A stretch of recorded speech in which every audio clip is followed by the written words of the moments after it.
ଫେରି ଯିବା ଏଇ ସମୟରେ। ଆଉ ଲୋକଲିଖିତ ସୁସମାଚାର ତାର ଦ୍ୱିତୀୟ ଅଧ୍ୟାୟ 1 ପଦରୁ 7 ପଦ ଯେତେବେଳକୁ ପଢାଗଲା ମାନେ ଆପଣମାନେ ହୁଏତ ଚିନ୍ତା କରିଥିବେ ଯେ ଅବି ତ ଆହୁରି 40-45 ଦିନ ଅଛି ବଡଦିନ ଲାଗି, ଆମର ସେ ସମୟ ହେଇନି ଏ ବାକ୍ୟ ନିମନ୍ତେ। ଏ ବାକ୍ୟ ଆମେ ଶୁଣିବାକୁ ସମୟ ଆହୁରି ପାଖେଇନି। ମାତ୍ର ଏଇ ସମୟରେ ଟିକେ ଚିନ୍ତା କରିବା ଏଇ ପ୍ୟାସେଜରେ ଏଠାରେ ଯେତେବେଳେ ମୁଁ ପାଠ କରୁଥିଲି ଏଇ ଏଇ ଦିନ ମାନଙ୍କରେ ବିଶେଷ କରି ଯଦି ମୁଁ କହିବି ଆମମାନେ ନଭେମ୍ବର ମାସ ଯୋଉମାନେ ଚାକିରିରେ ଅଛନ୍ତି କିମ୍ବା ସରି ରିଟାୟାରମେଣ୍ଟ ମାନେ ଇଏ ରହିଛି, ଏଇ ସମୟରେ ବ୍ୟାଙ୍କରେ ଆମକୁ ଗୋଟେ ଲାଇଫ ସାର୍ଟିଫିକେଟ ଦେବାକୁ ପଡିଥାଏ। ଆଉ ଅନେକ ସମୟରେ ଆମକୁ ଆଜିକାଲି ତ ଆହୁରି ବେଶୀ ମାନେ ସେଟା ଇମ୍ପୋର୍ଟାଣ୍ଟ ହେଇଗଲାଣି ଯେ ଆମକୁ କେୱାଇସି ମଧ୍ୟ ଦେବାକୁ ପଡୁଛି। ଆଉ ସେଟା ସମସ୍ତଙ୍କୁ ଦେବାକୁ ପଡୁଛି, ବାରମ୍ବାର ଦେବାକୁ ପଡୁଛି। ଆଉ ଆମେ ଯାଇକିରି ବି ଯଦି ଆମେ କହିବା ଯେ ମୁଁ ହଉଛି ସେ ବ୍ୟକ୍ତି, ଏଇଆ ହଉଛି ମୋର ପରିଚୟ, ମାତ୍ର କାଗଜରେ ଯଦି ସେ ବିଷୟଟି ପ୍ରପରଲି ରେକର୍ଡେଡ ନ ହୁଏ ସେଟା ଗ୍ରହଣ ଯୋଗ୍ୟ ନଥାଏ। ସେ ଆକାଉଣ୍ଟ ହଉ କିମ୍ବା ଆମ ନିଜର ପରିଚୟ ହଉ, କେହି ତାକୁ ଗ୍ରହଣ କରିବେନି ଅନଲେସ୍ ଆଣ୍ଟିଲ୍ ଆମର ବାୟୋମେଟ୍ରିକ୍ସ ମ୍ୟାଚ୍ କରିବ ଆଉ ମୁଁ କିଏ ବୋଲି ତାହା ଗୋଟେ ମେସିନ୍ ଆମକୁ ପ୍ରମାଣ ଦବ। ତାହା ଆଜିର ଜଗତରେ ଆମ ନିଜର ପରିଚୟକୁ ସାବ୍ୟସ୍ତ କରିବାକୁ ବା ପ୍ରମାଣ କରିବାକୁ ଆମକୁ ପଡୁଛି। ଆଉ ସେଇ ବିଷୟଟି ଯେତେବେଳେ ମୁଁ ଚିନ୍ତା କରୁଥିଲି ତ ଲୋକଲିଖିତ ସୁସମାଚାରର ଏଇ ବିଷୟଟି ମୋର ଧ୍ୟାନ ଆକର୍ଷଣ କରିଥିଲା। ଆଉ ପ୍ରଭୁ ୟା ମଧ୍ୟରେ ମତେ ବିଭିନ୍ନ ବିଷୟକୁ ଧ୍ୟାନ ଦେବାକୁ ସାହାଯ୍ୟ କରିଛନ୍ତି, ଯୋଉଟା କି ଆପଣମାନଙ୍କ ସାଙ୍ଗେ ମୁଁ ସେୟାର କରିବି।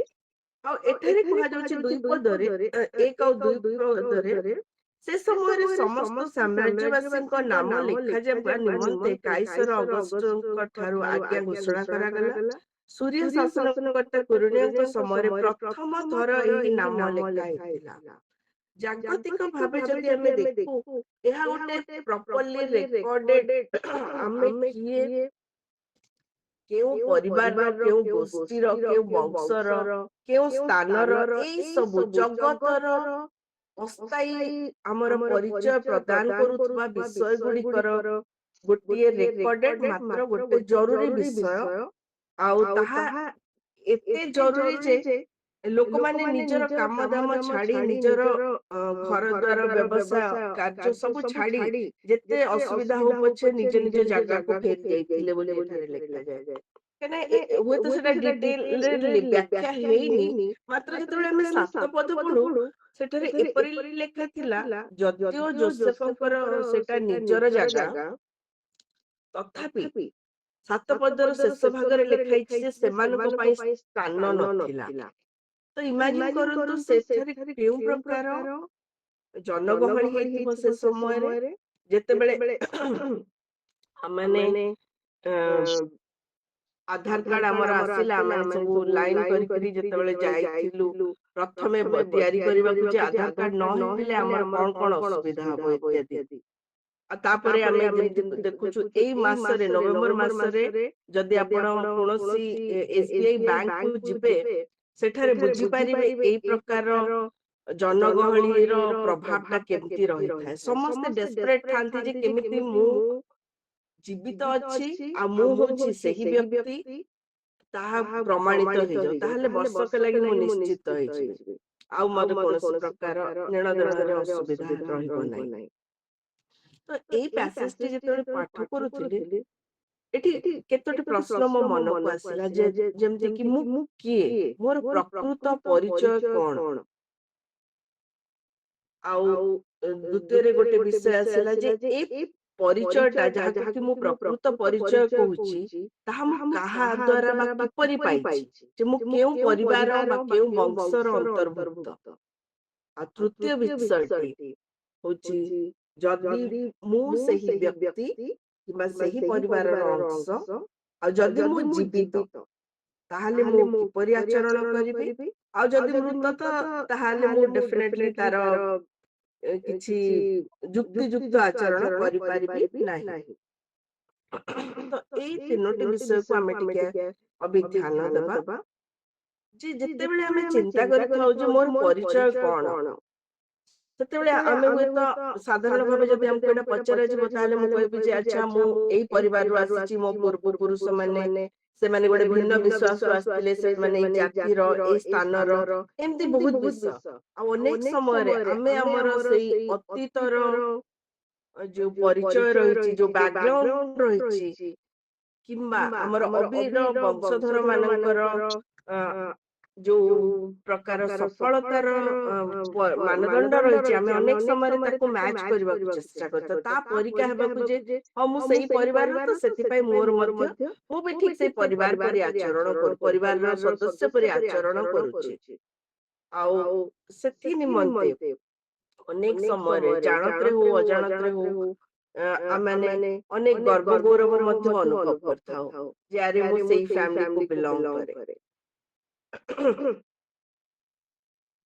ଆଉ ଅନେକ ସମୟରେ ସେଇ ବିଷୟଟି ଆମକୁ ଏହା ମଧ୍ୟ ଉତ୍ସାହିତ କରିଥାଏ ଯେ ମୁଁ ଯେହେତୁ ସେଇ ପରିବାରର ଉତ୍ତରାଧିକାରୀ, ତ ମୁଁ ବାରମ୍ବାର ବାରମ୍ବାର ସେମିତି ନିଜକୁ ପ୍ରମାଣିତ କରିବା ଲାଗି ମଧ୍ୟ ଚେଷ୍ଟା କରିଥାଏ।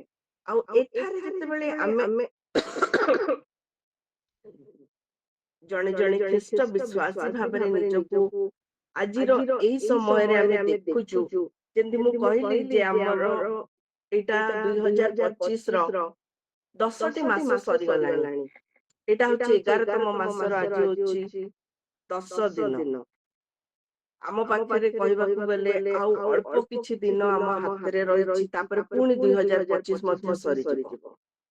ଆଉ ଏଇ ବର୍ଷର ଶେଷ ସୁଦ୍ଧା ମୁଁ କିଏ, ଆଉ ମୋର ଜୀବନକୁ ନେଇ ମୋ ସୃଷ୍ଟିକର୍ତ୍ତାଙ୍କର କଣ ଯୋଜନା ରହିଛି, ଆଉ ତାକୁ ମୁଁ କେତେ ଦୂର ସଫଳ କରିବା ଲାଗି ସାମର୍ଥ୍ୟ ହେଇଛି କିମ୍ବା ମନୋଯୋଗୀ ହେଇଛି, ସେ ବିଷୟ ଆମେ ଟିକେ ଚିନ୍ତା କରିବା।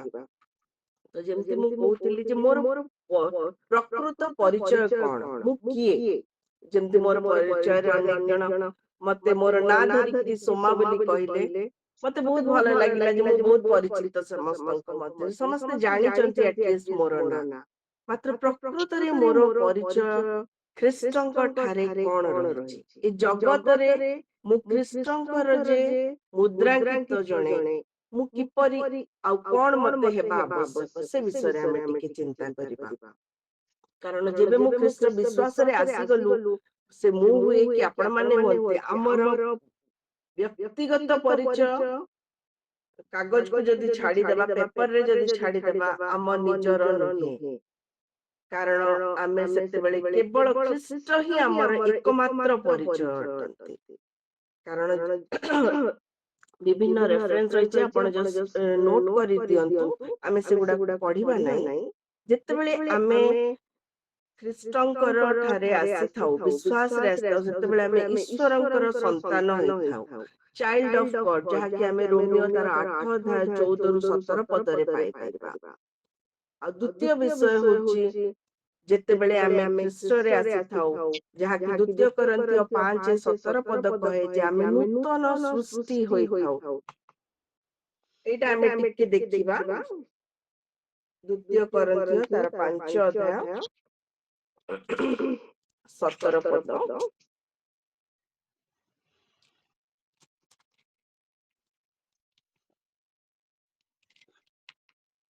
ଏଠାରେ ଏପରି ଲେଖାଯାଏ, ଏଣୁ ଯଦି କେହି ଖ୍ରୀଷ୍ଟଙ୍କ ଠାରେ ଅଛି, ତେବେ ସେ ନୂତନ ସୃଷ୍ଟି ହୋଇଅଛି, ପୁରାତନ ବିଷୟ ସବୁ ଲୋପ ପାଇଅଛି, ଦେଖ ନୂତନ ବିଷୟ ସବୁ ହୋଇଅଛି।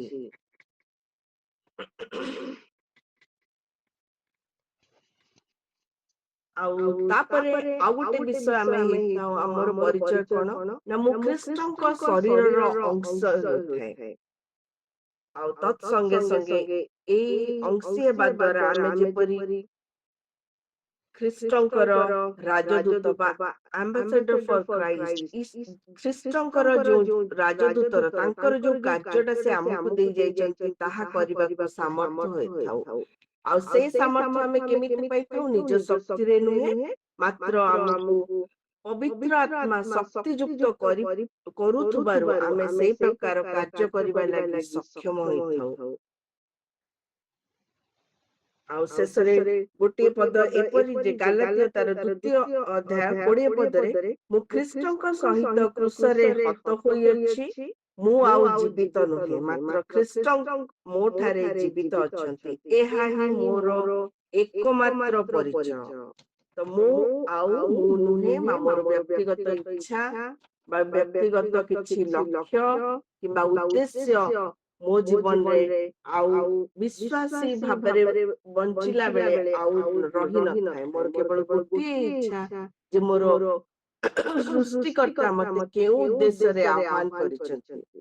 ଆଉ ତାହା ଯେତେବେଳେ ଆମେ ଚିନ୍ତା କରିବା, ଯେମିତି ମୁଁ କହୁଥିଲି ଯେ ଆମେ କେଉଁ ପରିବାରରୁ ଆସିଛୁ ଆଉ ତାହା କେମିତି ପ୍ରମାଣିତ ହଉଛି ଯେ ଆମେ ସେ ପରିବାରର ଅଂଶ।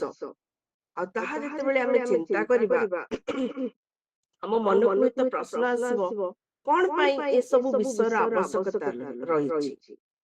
ଏସବୁର ଆବଶ୍ୟକତା ଏଇଥିପାଇଁ ରହିଛି ଯେ ଈଶ୍ୱର ଜଗତର ପତନ ପୂର୍ବରୁ ଏ ସମସ୍ତ ବିଷୟ ନିମନ୍ତେ ଆମ ଲାଗି ଯୋଜନା କରିଛନ୍ତି ଆଉ ଆମକୁ ମନୋନୀତ କରିଛନ୍ତି, ଯାହାକି ଆମେ ଏଫେସୀୟ ଅଧ୍ୟାୟର ଏଫେସୀୟ ପୁସ୍ତକର ବିଭିନ୍ନ ଅଧ୍ୟାୟରୁ ପାଇପାରିବା।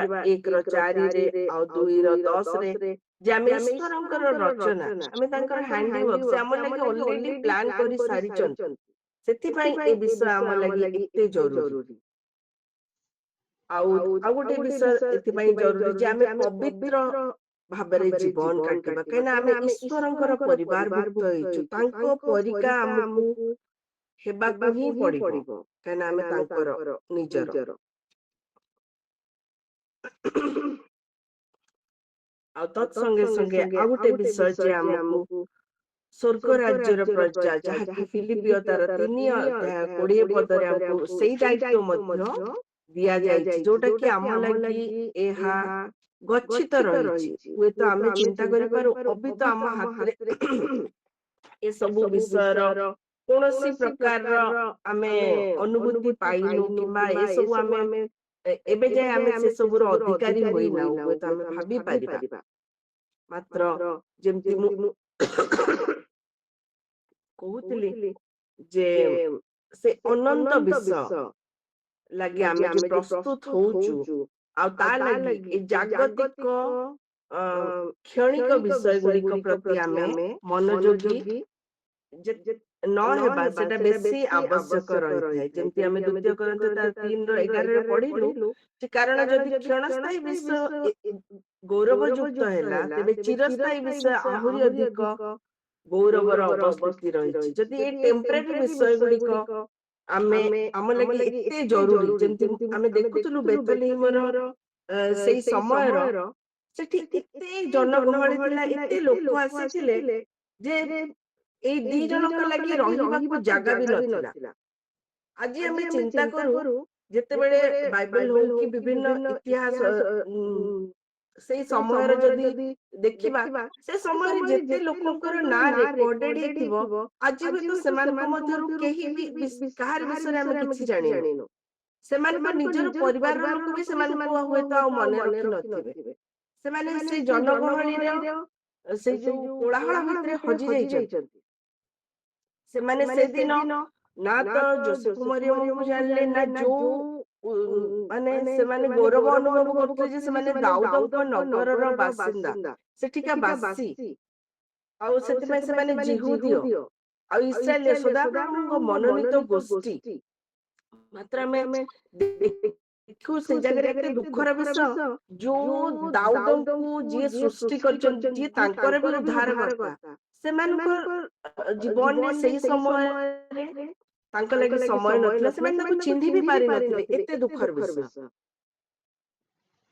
ନା ତ ସେ ଜୀବନ ମାନେ ଯେମିତି କହନ୍ତି ଈଶ୍ୱରଙ୍କର ରାଜ୍ୟର ଅଧିକାରୀ ହେଇପାରିବାର ତାଲିକାଭୁକ୍ତ ହୋଇଥିଲେ, ମାତ୍ର ସେ ଯୋଉ ଟେମ୍ପରାରୀ ଜନଗଣନାର ଲିଷ୍ଟରେ ସେମାନେ ହୁଏତ ତାଲିକାଭୁକ୍ତ ହେଇଥାଇ ପାରନ୍ତି ସେ ସମୟରେ। ଆଉ ଏଇ ସବୁ ବିଷୟ ଯେତେବେଳେ ଚିନ୍ତା କରୁଥିଲି, ତ ସେତେବେଳେ ନିଜ କଥା ମୋର ମନକୁ ଆସିଲା ଗୋଟେ ପ୍ରଶ୍ନ। ସେଦିନର ସେଇ ବେଥଲେହେମର ବାସିନ୍ଦା ମାନଙ୍କ ମଧ୍ୟରେ ଯୋଉମାନେ ଆସିଥିଲେ ନିଜକୁ ତାଲିକାଭୁକ୍ତ କରିବାକୁ, ଏଇ ଜାଗତିକ ଲିଷ୍ଟରେ ବା ସେ ସ୍ଥାନର ଜନଗଣନା ହିସାବରେ ନିଜକୁ ତାଲିକାଭୁକ୍ତ କରିବାକୁ ସେମାନଙ୍କ ଭିତରେ ଆଉ ଆଜି ମୋର ନିଜର କିମ୍ବା ଆମ ସମସ୍ତଙ୍କର ମଧ୍ୟରେ କଣ ପାର୍ଥକ୍ୟ ବା ପ୍ରଭେଦ ରହିଛି ଅଥବା କଣ ସାମଞ୍ଜସ୍ୟ ରହିଛି, ଆମେ ଉଭୟ ଗୋଷ୍ଠୀ ସମାନ ନା ଆମ ଭିତରେ କିଛି ଭିନ୍ନତା ରହିଛି। ଏ ବିଷୟ ଯେତେବେଳେ ଚିନ୍ତା କରୁଥିଲି ମୋ ମନକୁ ଆସିଲା, ଯେମିତି ମୁଁ କହିଲି ଯେ ଆଉ ଅବିଜୟ ବଡ଼ଦିନର କିମ୍ବା କ୍ରିସମସର ଟାଇମ ହେଇନି, ମାତ୍ର ଆମେ ଦେଖିବା ଆଉ ଅଳ୍ପ ଦିନ ପରେ ଆମେ ବି ସେଇ ପ୍ରକାର ବ୍ୟସ୍ତ ବହୁଳତା ଆଉ ବହୁତ ପ୍ରକାର ଆୟୋଜନ, ଆମର ଚର୍ଚ୍ଚ ପ୍ରୋଗ୍ରାମ ହଉ, କମ୍ପିଟିସନ ହଉ, କିମ୍ବା ନୂଆ ଲୁଗାପଟା କିଣା କିଣି ହଉ, ପିଠାପଣାର ସମୟ ହଉ, ଆମମାନେ ମଧ୍ୟ ସେହିପରି ଏକ ବ୍ୟସ୍ତ ବହୁଳ ଜଞ୍ଜାଳପୂର୍ଣ୍ଣ ସମୟ ଦେଇକି ନିଶ୍ଚୟ ଗତି କରିବା। ଆଉ ସେଇ ସମୟରେ ଯେଉଁ ଉଦ୍ଦେଶ୍ୟରେ ଆମେ ଏଇ ସବୁ କରିବାକୁ ଉଦ୍ୟତ ହବା, ଏଇ ସବୁ ବିଷୟ କରିଚାଲିବା, ସେଇ ସମୟରେ ଆମେ ଚିନ୍ତା କରିବା ମତେ ଯିଏ ଏ ପ୍ରକୃତ ପରିଚୟ ପ୍ରଦାନ କରିଛନ୍ତି ବା ମୋର ଯିଏ ପରିଚୟ ପ୍ରଦାନ କର୍ତ୍ତା, ସେ ମୋ ଜୀବନରେ ଆଜି କେଉଁଠି ଅଛନ୍ତି। ଯୋଉ ପରିଚୟକୁ ମୁଁ ହରାଇ ଦେଇଥିଲି ଗୋଟେ ସମୟରେ ଯେତେବେଳେ ମୁଁ ପାପରେ ଥିଲି, ସେ ମତେ ସେଇ ଗୌରବ ମହିମା ଦେଖିବା ଲାଗି ତାଙ୍କର ଜୀବନକୁ ଦେଖେ, ତାଙ୍କ ପରିଚୟ ମତେ ଦେଲେ ଯେମିତି ମୁଁ ପିତାଙ୍କ ସାଙ୍ଗେ ପୁନର୍ବାର ମିଳିତ ହେବି। ମାତ୍ର ଆଜି ଯେତେବେଳେ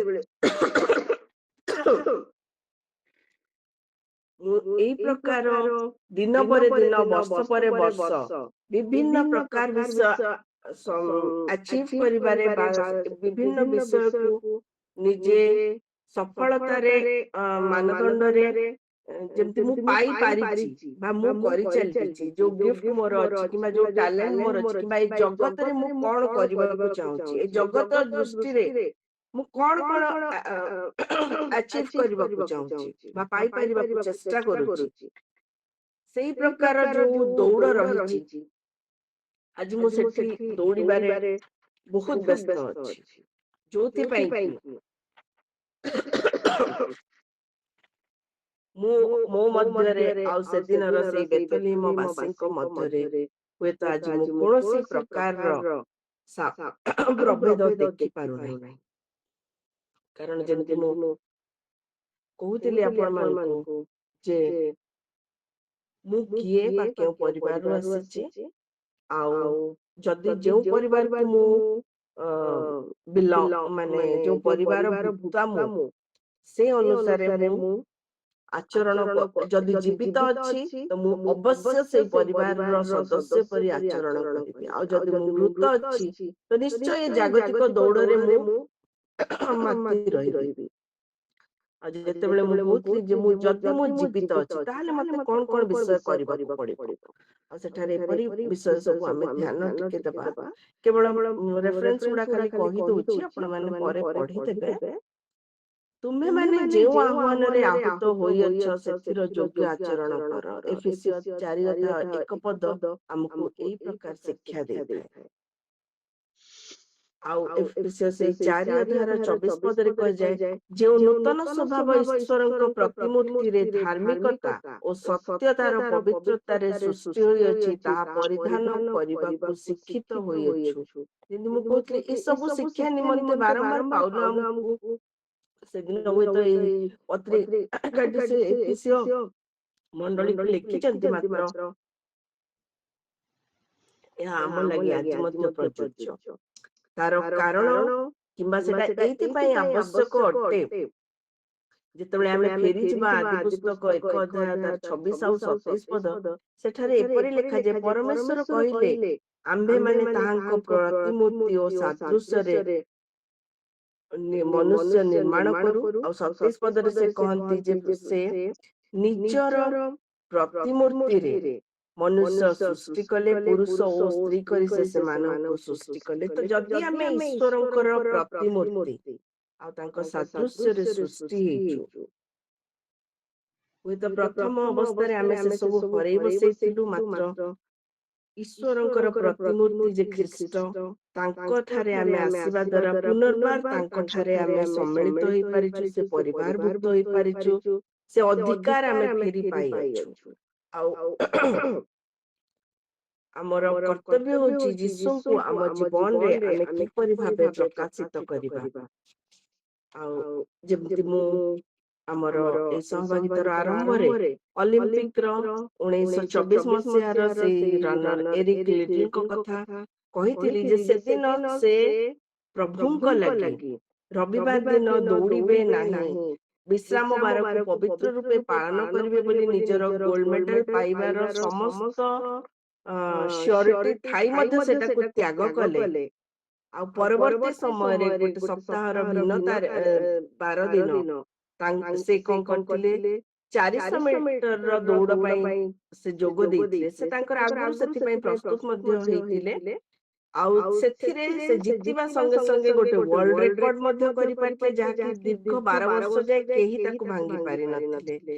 ଆଉ ତାଙ୍କ ଜୀବନର ଏଇ ସୁନ୍ଦର ସାକ୍ଷ୍ୟଟି ହୁଏତ ସେଦିନ ସେ ଷ୍ଟାଡିୟମରେ କିମ୍ବା ଅଳ୍ପ କିଛି ଦିନ ଯାଏ କହିବାକୁ ଗଲେ ସେ ସାକ୍ଷ୍ୟ ଅଳ୍ପ ଲୋକଙ୍କର ଧ୍ୟାନ ଆକର୍ଷଣ କରିଥିଲା। ମାତ୍ର ପରବର୍ତ୍ତୀ ସମୟରେ ଏ ବିଷୟଟି ଏତେ ସୁନ୍ଦର ଭାବରେ ଗୋଟେ ମୁଭି ବନିଲା। ଆପଣ ମାନେ କେବେ ସୁଯୋଗ ପାଇଲେ ନିଶ୍ଚୟ ଦେଖିବେ।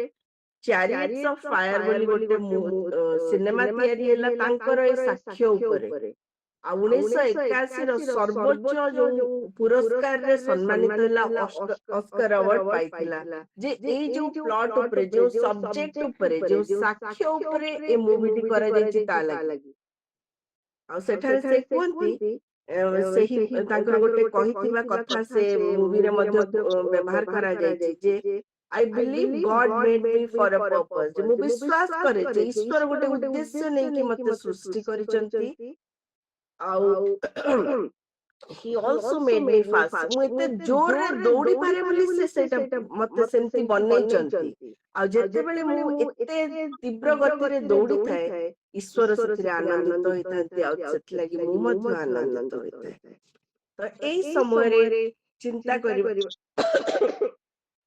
ସେ ଅତି ସୁନ୍ଦର ଭାବେ ତାଙ୍କ ଜୀବନକୁ ନେଇ ଈଶ୍ୱରଙ୍କର କଣ ଯେ ଯୋଜନା ରହିଛି, ଆଉ ସେ କିପରି ତାଙ୍କୁ ସେଇ ପ୍ରକାର ଆଚରଣ କରି ତାଙ୍କୁ ଗୌରବ ଦେଇପାରିବେ, ତତ୍ସଙ୍ଗେ ସଙ୍ଗେ ଅନ୍ୟମାନଙ୍କୁ ଈଶ୍ୱରଙ୍କ ନିମନ୍ତେ ଆକର୍ଷିତ କରିପାରିବେ ଏବଂ ଗୌରବ ଦେବାର କାରଣ କରିପାରିବେ, ସେ ବିଷୟଟି ସେ ଖୁବ ସୁନ୍ଦର ଭାବେ ବୁଝିଥିଲେ।